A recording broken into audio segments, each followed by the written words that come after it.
Bom dia, amigos, irmãos, que a graça, a paz, o amor do Pai e a comunhão do Espírito Santo seja permanente na tua casa, tua família, no nome de Jesus.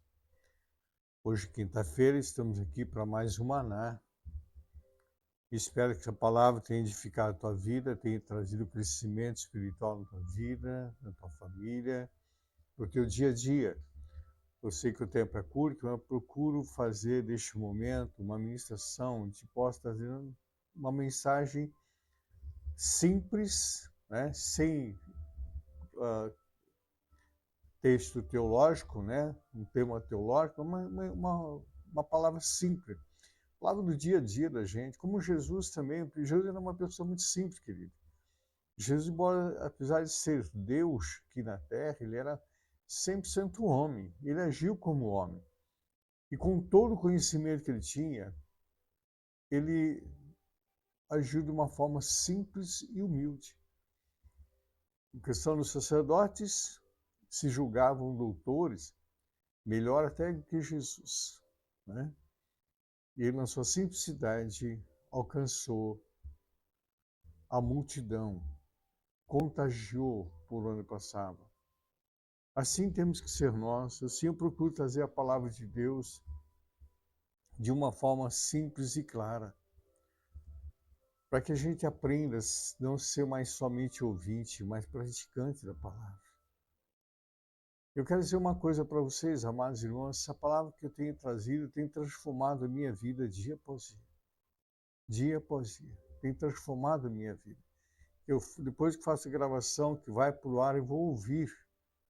E algo que fala profundamente no meu coração, fala, Deus, como é que o Senhor me deu essa palavra que não estava dentro de mim?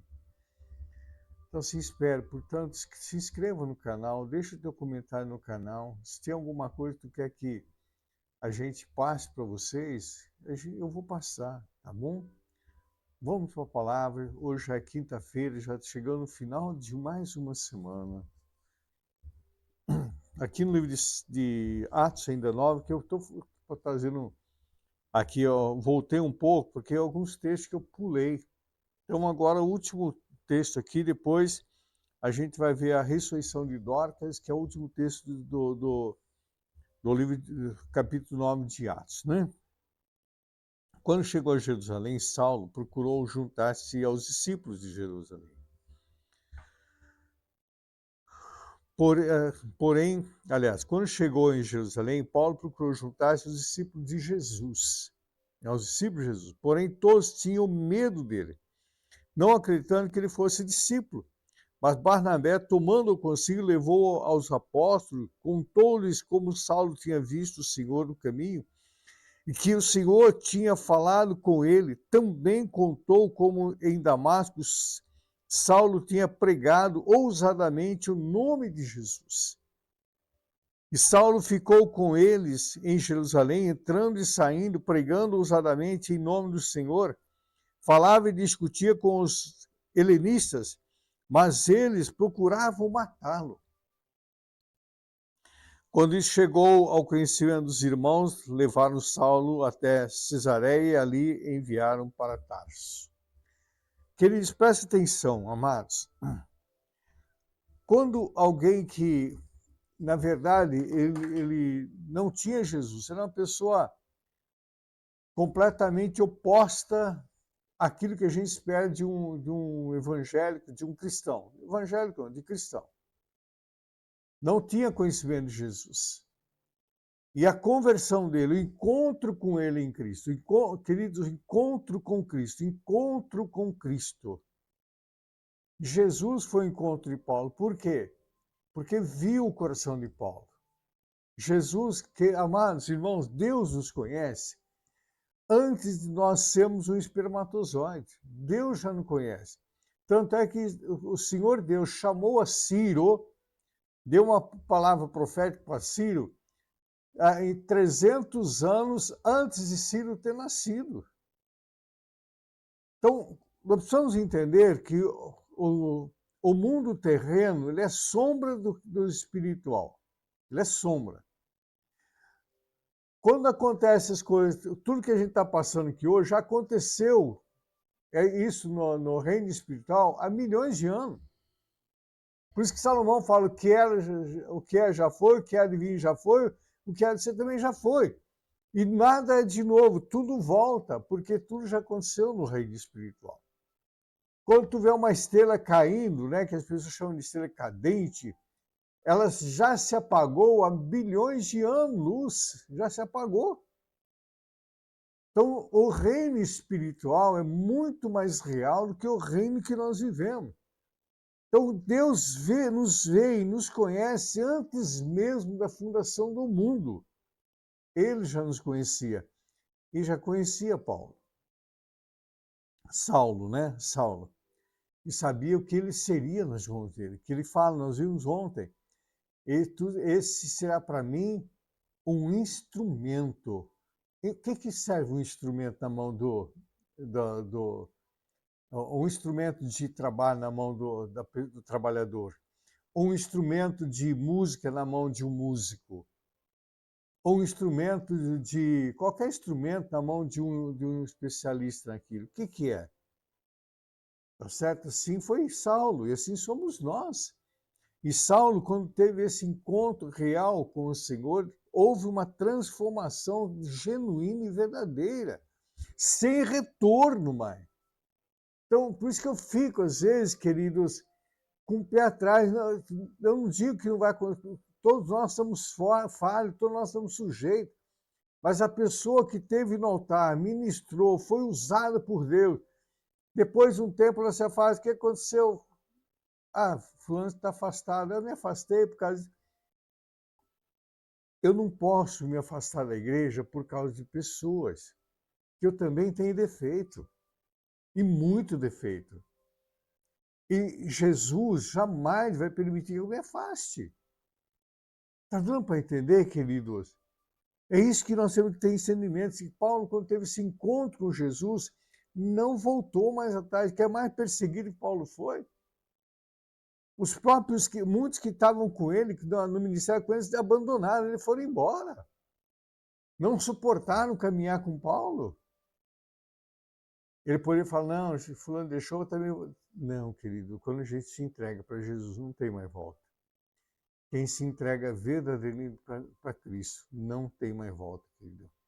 Não tem mais volta. Não tem mais volta. E quando ele foi para Jerusalém, que desceram ele, que nós vimos ontem, que desceram ele para um cesto, né, pelo muro, ele fugiu porque queriam matar ele, foi para Jerusalém. Os discípulos de Jesus, os que andaram, Pedro, João, aqueles que andaram com Jesus, não acreditavam, porque eles viram Paulo, conheceram Paulo, que Paulo foi. A obra que Deus faz na vida de uma pessoa, querido.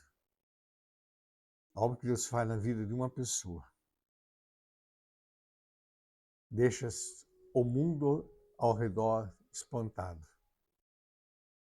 Meu irmão, minha irmã, talvez tu tenha uma situação na tua casa, esposa, ou marido, ou filho, que se desviou do caminho do Senhor, ou não teve encontro ainda com Jesus. Não desista, não desista, não desista, porque não há causas impossíveis para Deus. Não há situação irreversível para Deus. Não existe. Nós vemos o caso de Pedro. Pedro negou a Cristo e se tornou um líder. Se Judas tivesse se arrependido, teria sido um grande homem na mão de Deus. Importante que meu irmão, minha irmã, mãe, pai, continue orando pela tua casa, tua família. Continue orando, eu tenho certeza. A oração daqui de Estevão fez diferença na vida de Saulo e de muitos outros que estavam ali. A oração de Estevão fez diferença.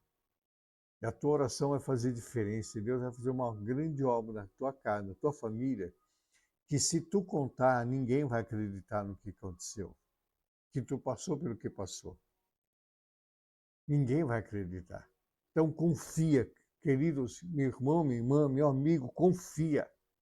Confia plenamente que a obra que Deus começou, Ele é fiel e justo completar essa obra. A tua casa, a tua família pertence ao Senhor, não pertence a demônios.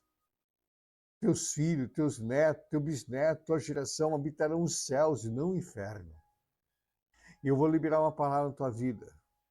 Eu vou liberar uma palavra. Não vai ficar nenhuma ponta de unha dos teus na mão de Satanás. Não vai ficar. Não vai ficar. Entendam isso, querido. Assim como Deus fez essa obra na vida desse homem, Saulo, que se tornou um dos maiores discípulos, um dos profetas, um dos maiores apóstolos, mais do que aqueles que andaram com Jesus. Muito mais, que é como Deus usou a vida de Paulo, é tremendo, tremendo. Como ele foi usado, aliás, ele se deixou ser usado por Deus. Não que Deus usou os discípulos, usou, mas Paulo, passar pelo que ele passou, ele falou assim: eu carrego em mim as marcas de Cristo. Eu carrego em mim as marcas de Cristo. Então não desista, não deixe, não olhe pelos fatos, não olhe o barulho do mundo, não. Olhe para a Bíblia, olhe para a promessa, olhe para a palavra, e a vitória é sua, em nome de Jesus. Que o Senhor te abençoe e te guarde. O Senhor levante seu rosto sobre ti, tenha misericórdia de ti, sobre ti o Senhor levante teu rosto e te dê a paz. Uma quinta-feira extremamente abençoada a todos, em nome de Jesus.